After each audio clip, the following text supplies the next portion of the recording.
Olá! Muitas pessoas são vítimas de depressão e muitas vezes não se dão conta disso. Acham que é tristeza ou até estado de fraqueza. Quando se dão por si, estão depressivas. Mostrarei para vocês que apesar da depressão não ser um bicho de 7 cabeças, também não é algo que se possa desprezar. O que devemos saber é como superar a depressão. Este assunto estará no livro Alterações Comportamentais de minha autoria.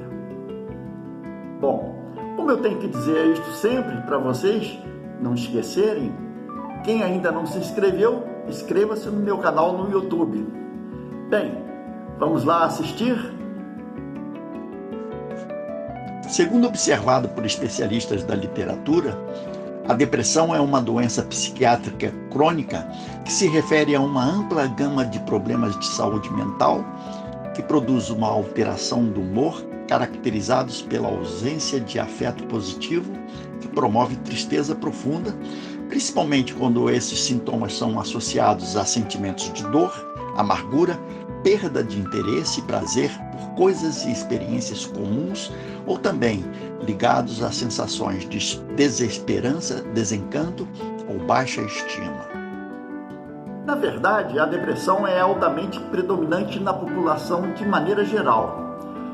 Indubitavelmente, ao contrário do que se pensa, ela não é uma doença contemporânea, pois que existe na humanidade ao longo de sua história. É bem verdade que para algumas pessoas se torna difícil o diagnóstico se não houver alguma evidência física que ajude na identificação, e especialistas da área dizem que até fatores genéticos podem aumentar a predisposição à doença. Quando se fala de depressão, muitas pessoas ficam curiosas para saber quais são as causas efetivas que levam à depressão. O que acontece é que os indivíduos enxergam a depressão apenas como um estado de fraqueza ou até uma sensação ruim que não demorará muito. Com esse pensamento, há uma interpretação de que esta situação será logo superada.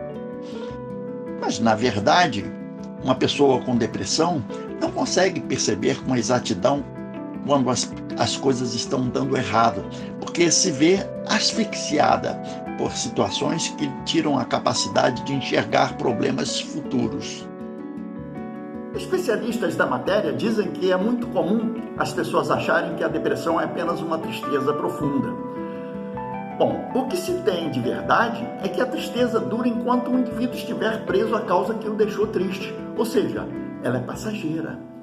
A depressão é duradoura porque para ele é tudo mais difícil, incômodo e sofrido. Por certo, os sintomas mais comuns da depressão são identificados pela presença constante de pensamentos negativos. O sentimento de culpa é outro fator que agrava muito a pessoa depressiva. A baixa autoestima é outra condição que leva o indivíduo a essa alteração comportamental. Entre outros sintomas, aparece a diminuição do prazer e do ânimo para atividades cotidianas. Indiscutivelmente, são muitos os sintomas da depressão. Ao ser feita uma lista completa, se perderia de vista. Ainda assim, serão lembrados alguns por serem relevantes na identificação destes indícios da doença. Assim sendo, é importante se falar de sintomas da depressão como o retardo motor, a falta de energia, a preguiça ou cansaço excessivo.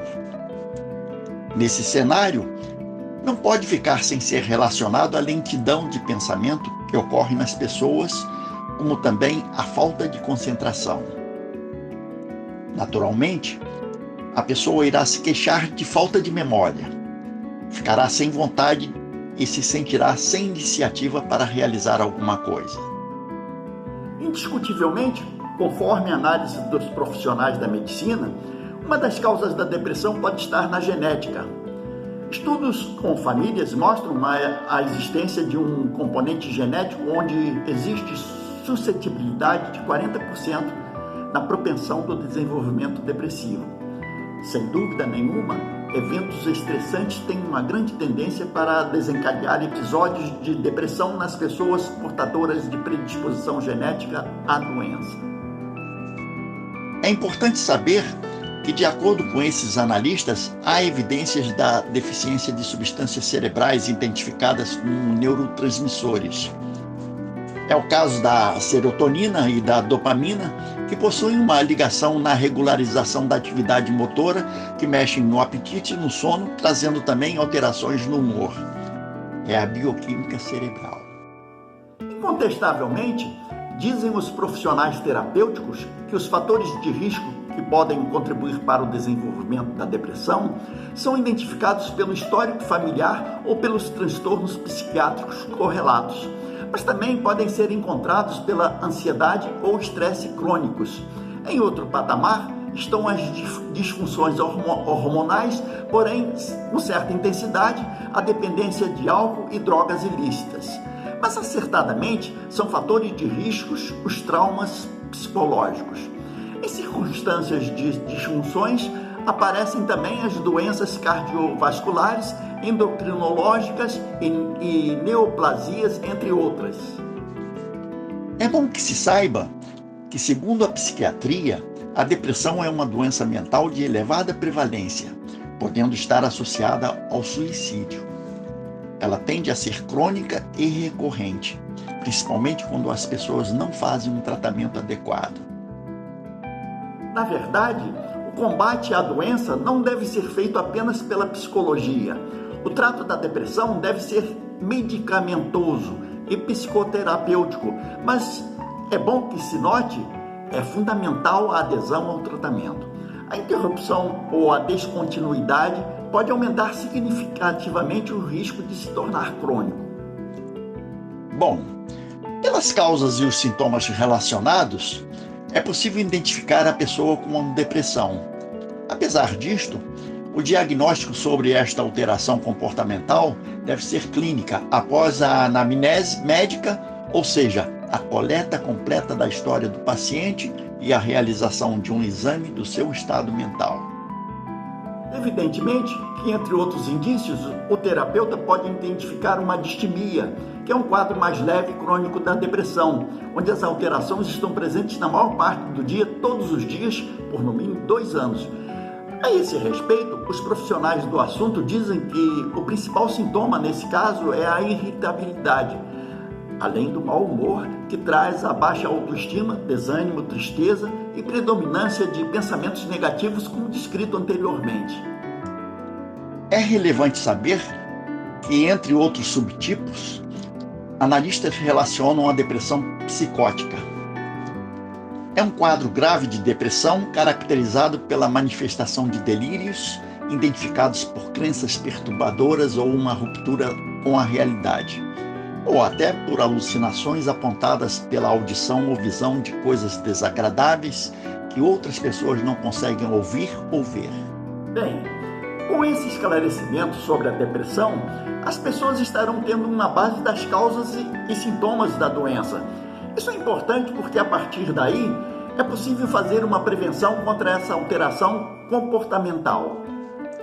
Para evitar a depressão, as pessoas precisam manter um estilo de vida saudável, ter uma dieta equilibrada, praticar atividade física regularmente, combater o estresse fazendo uma concessão do seu tempo em prol de atividades que lhe tragam prazer e satisfação, e, entre outras prevenções, esforçar-se para manter uma rotina de sono regular. É importante trabalhar a mente para que esteja, na medida do possível, de bom humor e de bem com a vida. Manter-se com pensamentos positivos, afastando-se de ambientes perniciosos que levam a pessoa a um magnetismo negativo. Manter-se sempre ocupado com algo que lhe traga prazer, que lhe envolva em matizes de alegria. De maneira geral, as pessoas que querem fugir da depressão devem sempre fazer uma avaliação positiva acerca de si mesmo. Isto é de suma importância para o seu bem-estar. Enxergar o futuro de forma positiva traz às pessoas a esperança de uma amanhã melhor. Os obstáculos e as dificuldades não são coisas intransponíveis, mas sim um aprendizado que irá auxiliar no amadurecimento do ser humano. Assim, que as pessoas não se deixem levar pela falta de energia, preguiça ou cansaço. Movimentem-se. Não se deixem cair em desânimo por acontecimentos que trazem preocupações. A vida humana, na verdade, é transitória. O esclarecimento sobre o objetivo da existência traz o saber de que o ser inteligente existe antes da vida na Terra e sobreexistirá após a morte do corpo material. E esse é o objetivo do homem na Terra: evoluir o espírito de forma cultural, filosófica e moral. Bom, chegamos ao fim de um assunto que naturalmente será do seu interesse. Farei outras temáticas sobre matérias que possam ajudar as pessoas. Não deixe de acompanhar, faça um comentário, dê um like. Não se esqueça, compartilhe com outras pessoas. Muita paz!